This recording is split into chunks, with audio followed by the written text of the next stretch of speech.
ladies, you guys, welcome back to Unshakable with April Chapman. Today we are headed toward North Charleston, South Carolina, where over the weekend there were festivities.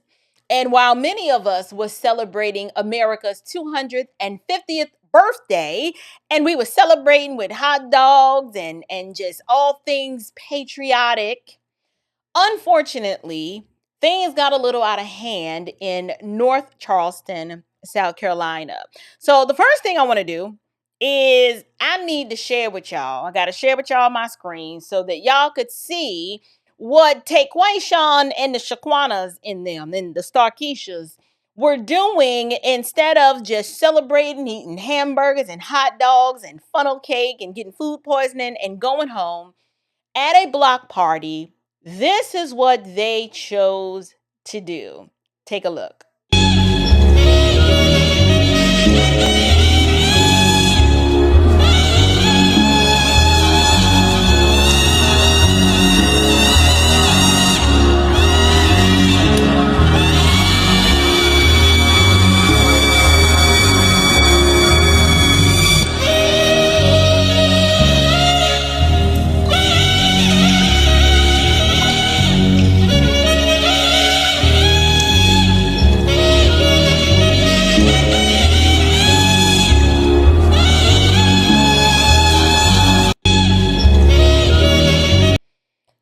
You guys, I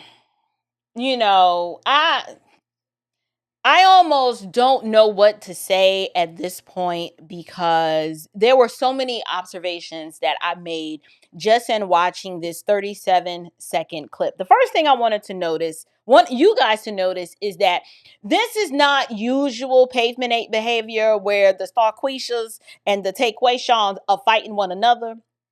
No, in this instance, you have law enforcement involved. A female police officer is being beaten by several teenagers, of which I'd like to point out are female. Never in my adult life or even as a child did we ever witness this type of violent aggression and lack of self-control from young Black women. Now, I understand in the hood, you see the YNs, but now do we need a term? The YN stand for the young ends. What do we call these females? The young orangutans? I don't know. This is absolutely female imbecilic behavior where these young girls are unable to manage their misery, so they're feral, they're showing out. Look at the still shot here. You have this young Black female. This girl can't be more than 16 years old. Holding, I don't know if that's a billy club. I don't know what type of object this is in her hand, but she is using it in order to enact force on the female officer right here. So the first thing I noticed is that the YN behavior it doesn't just include the young Black men. It includes young Black women as well. And I don't care if y'all don't like it. But when I say what you are witnessing here is multiple generations of bastards raising bastards, fatherlessness, you get this kind of feral, unhinged, unbridled violence and just, I don't know what else to call it. But these are the implications, the outworking, the consequences of matriarchal squalor. And notice how the assailants here, the vast majority of them are young Black women. That is the first thing that I want to highlight here. So you have females assaulting a female police officer. And then there's something else that I want you guys to notice here. Here's what I want you to notice. You got the YNs. Look at this one right here. Her right here in the upper quadrant on the left-hand side is holding a phone and she's filming it. She's like, I got to get this on camera. This is unsustainable. This is not normal.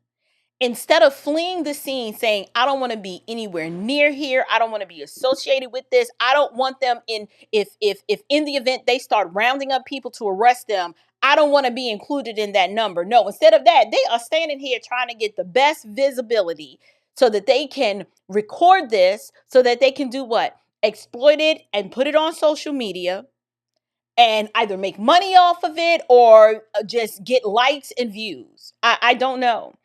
But this is where we are in our country, that a lawfully permitted event, this block party, these people had a lawful assembly. They had a permit. Their permit was issued. And as a result, not everybody here, I'm sure you had individuals and families who came to this block party because they want to celebrate the 4th of July and just have an amazing time. But instead, the event is ruined because whatever sparked the outrage and the anger, whatever misery these young people are dealing with, it led them to assault a police officer. So the next thing I want to do is I want to turn our attention to the live coverage from the police department over in North Charleston. If I'm not mistaken, this is the sheriff, or maybe he's a deputy. I don't know, but they're holding a police conference to address this viral video and to give us details as to actually what happened. So let's take a look at that.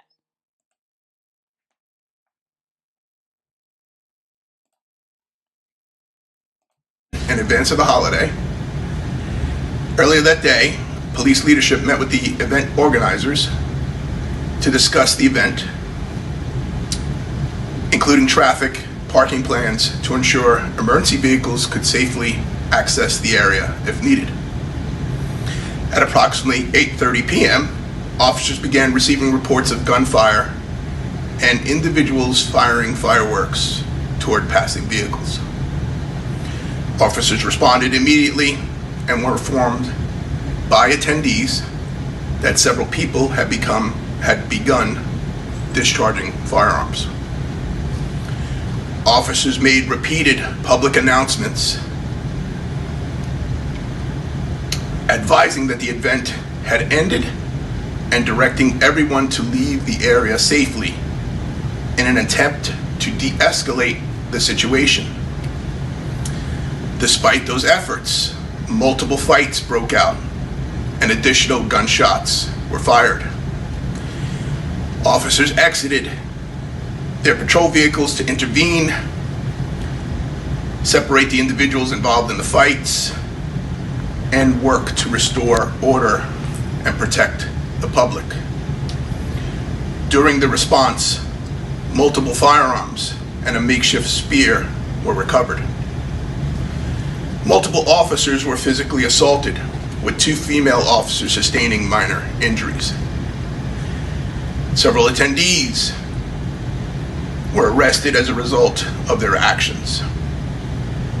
Attacks on law enforcement are unacceptable, and those responsible will be prosecuted to the fullest extent of the law.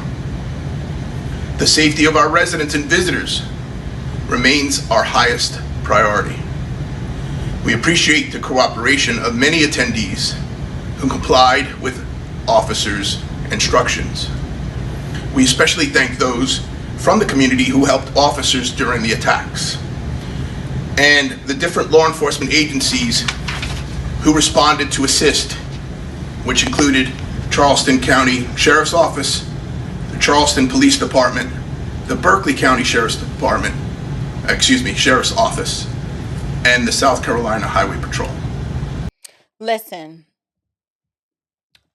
a well-ordered society where civility and peace and prosperity are the goal cannot coexist with people who have no respect for authority and who believe that it is prudent and right to come to a block party with the spear. I was like, what is this? Make believe Wakanda? So we showing up with bully clubs and spears now. When this man said a spear, I said, now I know. maybe I heard him wrong, but I rewound it back again. And y'all, he said they recovered a spear. And y'all get mad at me when I say this is pavement behavior. When I say that when we call this feral, jungle-like, uncivilized, animalistic, bestiality type behavior, how else am I supposed to label this? Now, I know we could absolutely call it what the Bible calls it, a wicked and perverse generation. We could call this sinful, depraved behavior because all mankind is sinful and fallen and wicked. But to go even deeper than that, I like going to the root. Now, the root source is absolutely sin, but I want to talk about the matriarchal squalor that birthed and raised this generation. When you have the absence of strong male leadership and the women are allowed to rule, you get a generation where the children cannot be controlled. They have no respect for authority, and they will terrorize whole entire communities. I thought it was interesting that this officer here says that, after we met with the organizers just to make sure that there was, adequate security and an emergency plan in place, gunfire erupts. Now, granted, it's the 4th of July, so some people were like, okay, is this gunfire? Is this fireworks? No. So some YNs got some guns. Okay, I don't know why that's their celebratory weapon of choice, where to go to celebrate and have a good time, you have to have a firearm. But shooting takes place. And then the officers have to show up to immediately issue a command, a lawful command, such as, y'all got to disperse. Let's break it up. We're shutting this event down. It's over. No. The chronic victim can never be trusted, says Carl Jung. Because I want you to know that I am more offended as an African-American woman than you will ever be. The chronic victim can never be trusted. The reason we could never be who we wanted and dreamed to be in is you kept your knee on our neck.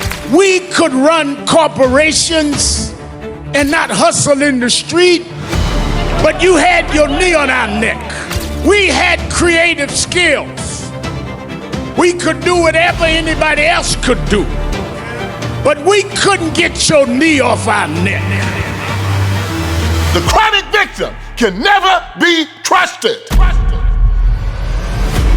It's a cruel jest to say to a bootless man that he ought to lift himself by his own bootstraps. Stay on your knees. Stay on the plantation, boy. I've decided to be a free man. Slave is a choice.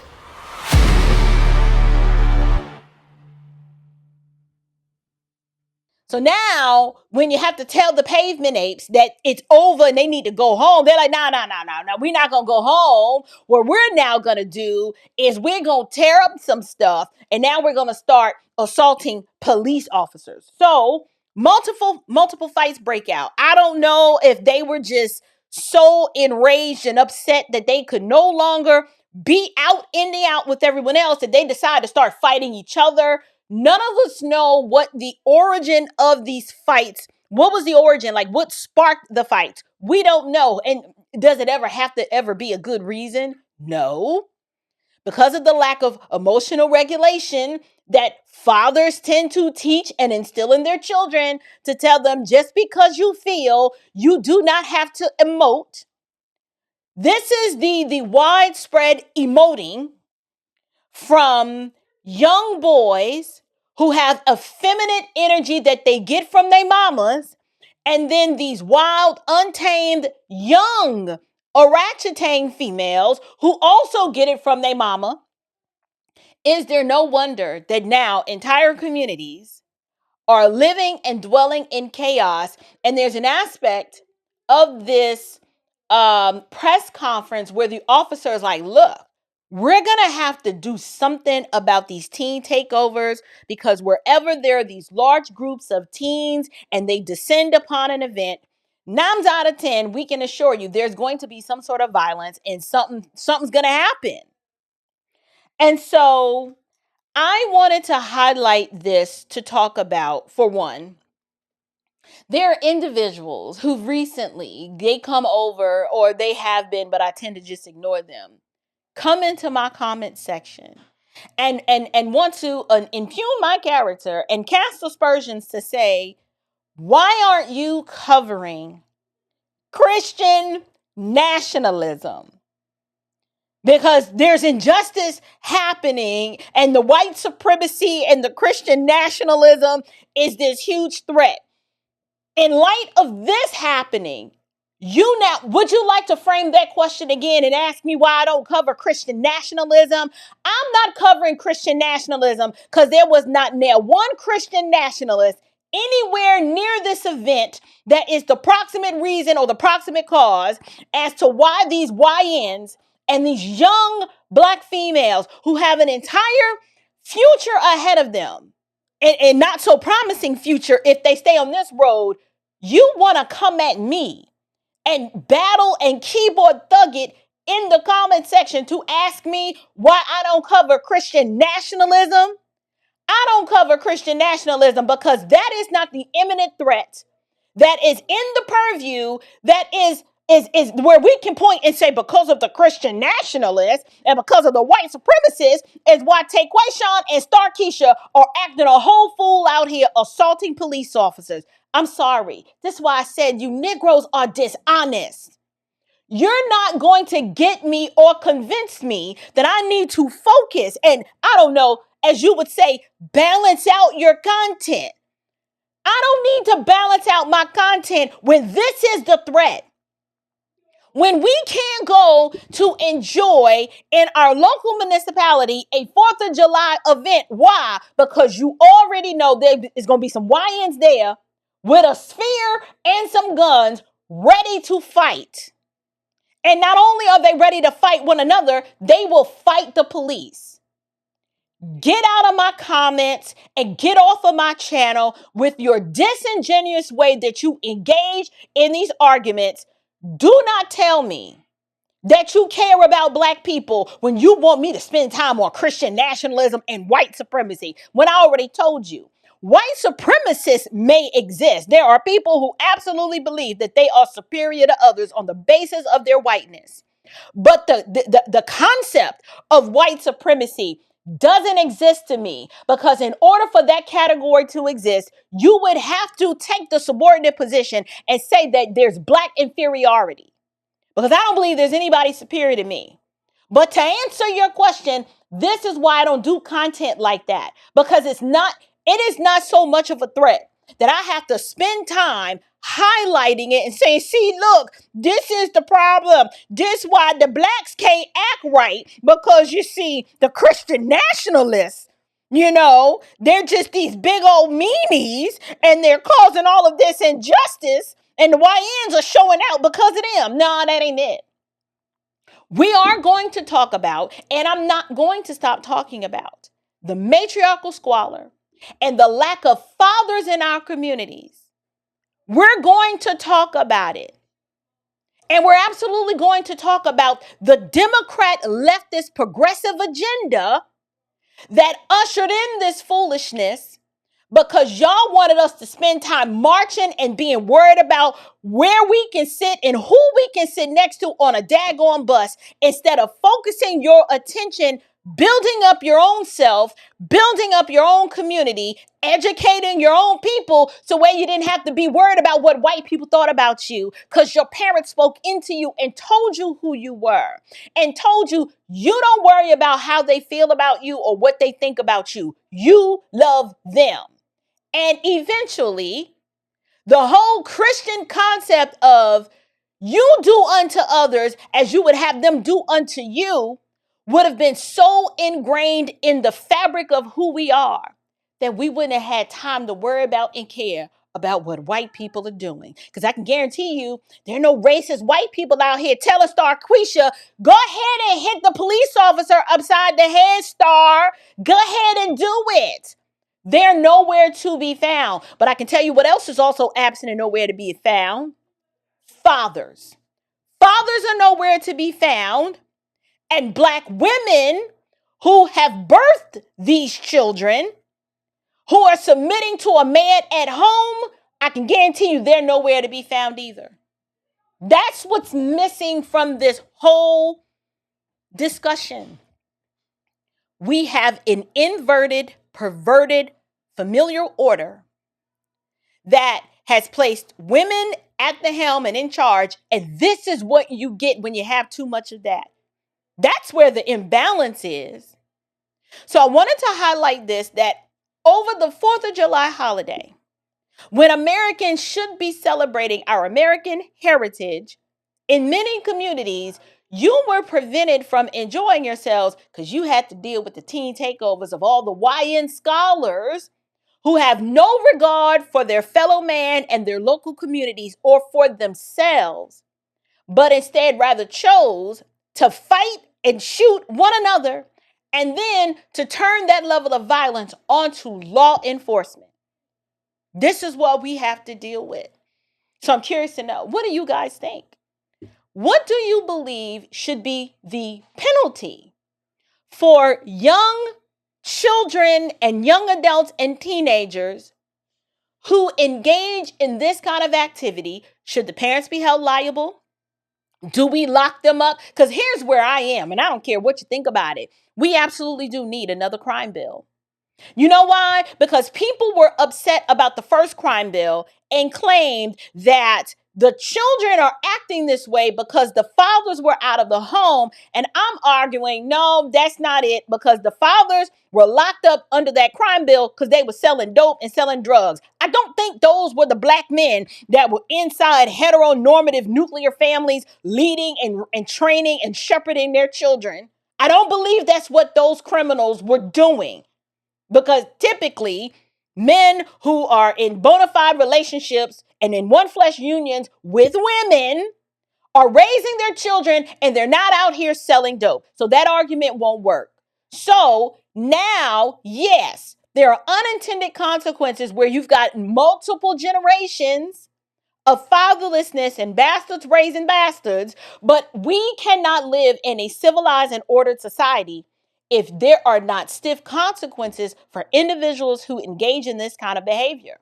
And so I'm all for another crime bill. You need to put these people behind bars, and they need to know that if you do this, it is a 10-year minimum sentence to give you time to think about all of your pavement behavior. Yes. And then if you can be reformed, we will let you out. And we will have all kinds of programs and services here to help you reacclimate yourself into society in hopes that you've learned your lesson while being locked up while you was out here acting a fool. But until then, that's my solution. There needs to be stiff penalties, and all of this restorative justice and defunding the police. That is also one of the reasons of why we are seeing what we're seeing today with the increase and the rise of youth and teen violence. But I'm curious to know what you guys think. Leave me your thoughts and your comments in the box below. And until next time, you guys, stand firm, stay bold, and above all else, stay unshakable. Grace and